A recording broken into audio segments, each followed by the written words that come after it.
Oxford versus Cambridge varsity match. I thought, why not present a maths problem from Cambridge whilst in Cambridge? So imagine you have 4 villages, A, B, C, and D, all connected by roads going from one to the other. But there's a massive snowstorm, and some of the roads get blocked, each independently of one another, with probability P. What's the probability that after this snowstorm you can get from any village to any other village?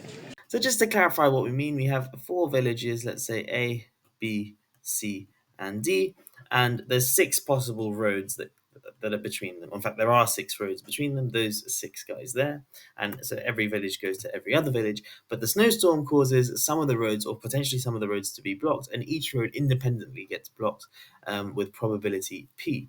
So if I have, let's say, the roads A, B, C, B, C, and C, D are blocked, I just have the graph that looks like that, something like that. So I would still be able to get from every vertex to every other vertex. So for example, if I wanted to get from B to C, I could go B to D to A to C.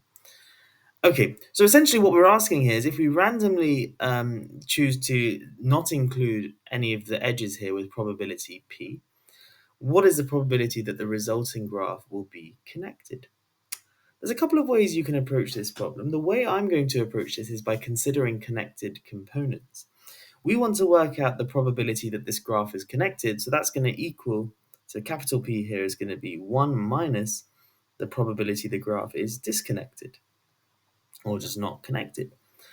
And the way that we can do that, or what does it mean to be disconnected? It's 1 minus the probability that the number of connected components is at least 2. So we just need to count the number of ways, or work out the probability of each of the ways to have at least 2 connected components. So how can we have more than one connected component here? Well, we could have something like this, where there's literally no edges whatsoever, that each road gets blocked, which I'm going to denote 1, 1, 1, 1, because each vertex A, B, C, D is in its own connected component. I could have something like this, where 2 of the edges, 2 of the vertices are connected by an edge, but there's nothing else. So that would be, I'll describe that as 2, 1, 1, because 2 vertices are in the same component and the other ones are by themselves.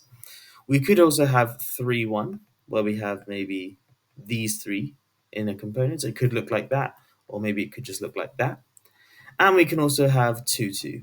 So something where we have 2 of the vertices connected by one edge, and then the other 2 vertices connected by another edge. So what we're going to do is calculate the probability of each of these in turn, add them up, and then that's going to give us this number, and then we're going to take 1 minus that. And that's going to be how we solve this problem. Interestingly, if you have read what I've written here, it's just a screenshot from the step paper. I've actually cropped the question slightly. So it has capital P here, and there's no actual question being asked. That's because the question I've actually cropped out. The question is just on the line beneath, which I've cropped out, and it says, show that P equals, and it gives an expression. But it turns out that that expression is actually wrong. They made a mistake, or just a typo, actually. So there's an expression in there that says P squared. It should actually be P cubed. And that's why I've omitted it here, because I didn't want to cause any confusion. So we're going to actually derive the correct answer and prove Cambridge wrong, and actually prove that Oxford is better than Cambridge, as shown by the Korfball varsity matches. So we're first going to consider 1, 1, 1, 1, like so. So this is if we have literally every single road is blocked by the snowstorm. What's the probability of this occurring? Well, remember there are 6 potential edges here. So like so, and we need all of them to be blocked, each one independently of one another, and they each occur probability P. So that's just going to be occur with probability P to the power of 6. Okay, that's great. Let's do now maybe 2, 1, 1. So this is if out of our 4 villages, maybe 2 of them, there's an edge between them, but there are no other edges, something like this. What's the probability of this? Well, for this, we need to think a bit more carefully. We need to firstly choose the 2 villages that are in the same component. How many ways are there of doing that? Well, it's just 4 choose 2. We've got 4 villages altogether. We need to choose 2 of them. That's 4 choose 2. And once we've chosen those 2 villages, so as I've drawn it here, it looks like it's A and B, but it really can be any 2 villages. We need to then consider the probability of that edge existing. In other words, that road not being blocked, which is 1 minus P. And then we also need all of the other 5 possible roads to be blocked. So 1, 2, 3, 4, 5. And that occurs with probability P to the 5, like so. And so if we just work this out, 4 choose 2 is 4 times 3 divided by 2, so 6. And then I'll just keep this in not expanded form. So p to the 5, 1 minus p, like so. Cool. So that deals with 1, 1, 1, 2, 1, 1. Let's now look at 2, 2. So if we want something like this, where we get those being our villages, what's the probability of this occurring? Well, we're going to do something similar. We need to choose two of the two of the villages to be in the first guy. So that's going to be 4 choose 2. And then once we've chosen those two, the other two are kind of automatically chosen. There's no choice there. But we have to be a bit careful. I actually need to divide this by 2. Why is that? Well, because AB, if I choose AB, that's actually equivalent to choosing CD. So if I choose these two vertices in my 4 choose 2 and put an edge between them, then that automatically puts an edge here. But that would be equivalent to me choosing CD and then automatically putting the edge between A and B. So that's why I divide by 2, I've double counted. If that doesn't convince you, we can just actually count this manually. It's not too difficult to do. We can either have something like that, we can have something like that, or we can have something like that. Those are the only 3 possible ways. And 4 choose 2 over 2 is 3. Okay, cool. And then again, we have two edges that need to be, two roads that need to be unblocked. So that's 1 minus p squared, and then all the other 4 roads to be blocked. So we get p to the 4 there. So this is going to be 3p to the 4, 1 minus p squared. The final one we need to consider is 3, 1.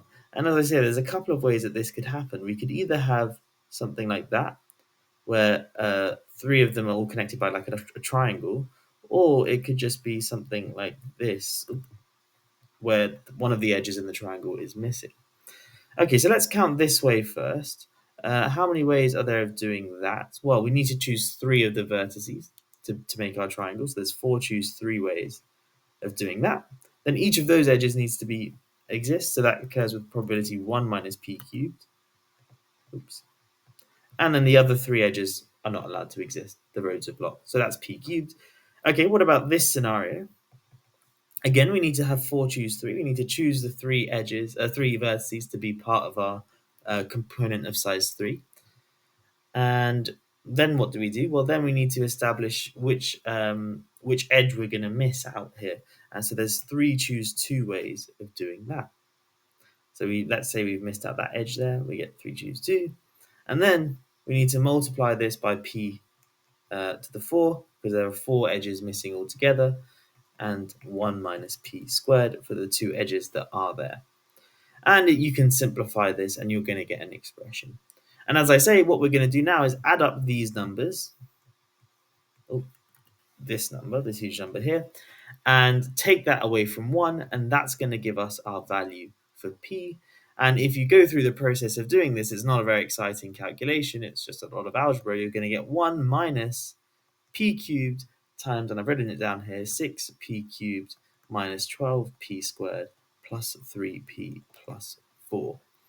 And in the original question, in the original printing of the question, that 3 there was actually a 2, so it was p squared. So there was a typo, and I spent hours trying to solve this problem.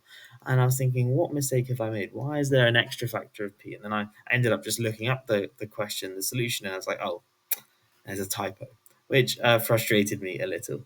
But hopefully you enjoyed that problem, proving that Cambridge can make mistakes, and, well, maybe Oxford make fewer mistakes. Thanks so much for watching. I'll catch you in the next one. Have a great day.